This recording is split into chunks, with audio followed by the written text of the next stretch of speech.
Howdy YouTubers, this is your friendly neighborhood bunch of molecules.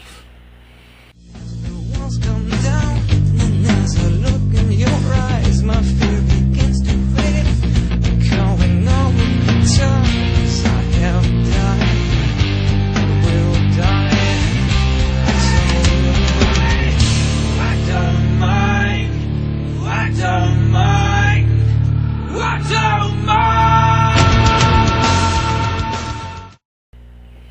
Now I've heard many times before people saying, oh, you're an atheist, so you just believe that people are just atoms and molecules moving around. How can you explain love and happiness and feelings? I mean, you can't believe in any of that if you're just matter, if you're just what is physical. Now, it's true. I do believe that all that exists is the physical, the natural, the matter and energy that make up our bodies. But I don't think that stops me from also believing that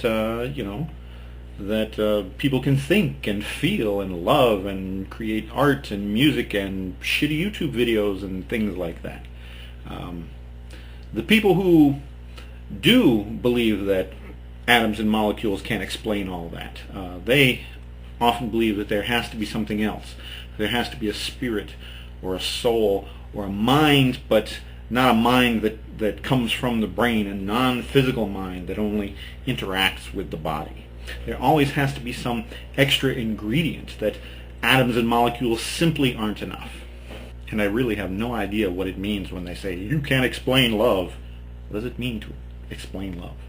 But I think the religious, the believers out there, the dualists, those who say that we can't be just atoms and molecules, I think that they commit some bad reasoning. Specifically, the fallacy of composition. For those of you who don't know, the fallacy of composition is a logical fallacy. It involves someone assuming that a whole collection of parts must necessarily have the same properties that the parts that it is made of have. And so if an atom or a molecule can't think, can't feel, can't love, how could a whole collection of atoms and molecules think and feel and love? I mean, that's crazy. But it is a fallacy because while that is true of some properties which are known as expansive properties are ones that if the parts have it, the whole has to have it too. But that isn't true of all properties. There are many things, many properties that a whole can have that its individual parts don't have. For example, let's think of a triangle. What is a triangle? Well, it's a three-sided figure. It's basically made of three lines. So if I got my three fingers here, imagine that these are three separate lines. Now, a triangle is made up of three lines, and here's three lines right here, but they don't really make a triangle, do they? Three lines are certainly needed for a triangle, but it's not enough. What it also needs is a particular arrangement of those lines. For example, if I go like this, now, yeah, the two thumbs down there, that's a line. Just ignore the break in there. Now see, here we have three lines, but they're arranged in a particular way. And because of that arrangement, it allows us to have a triangle.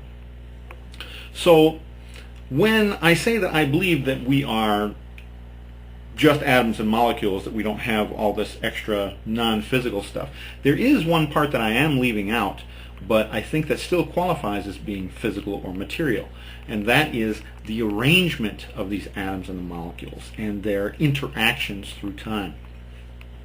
And I believe that all those things that others say that atoms and molecules simply can't explain, loving and thinking and feeling and creating, all come from not just the atoms and molecules, but their interaction. I believe that the mind is generated by the brain. The mind is what the brain does.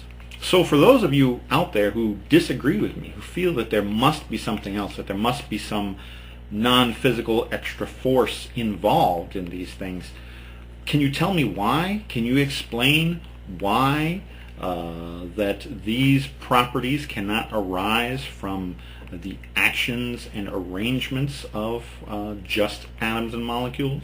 And most importantly, can you explain it in a way that isn't just committing the fallacy of composition? I'd be really interested in hearing what you have to say about that. Send me a private message, put it in the comments, although the comments, you can't really talk about a lot in the comments, they're so short. Or, most importantly, make a video response. This is YouTube after all, that would be great. Anyway, I'd like to hear what you have to say. Thanks.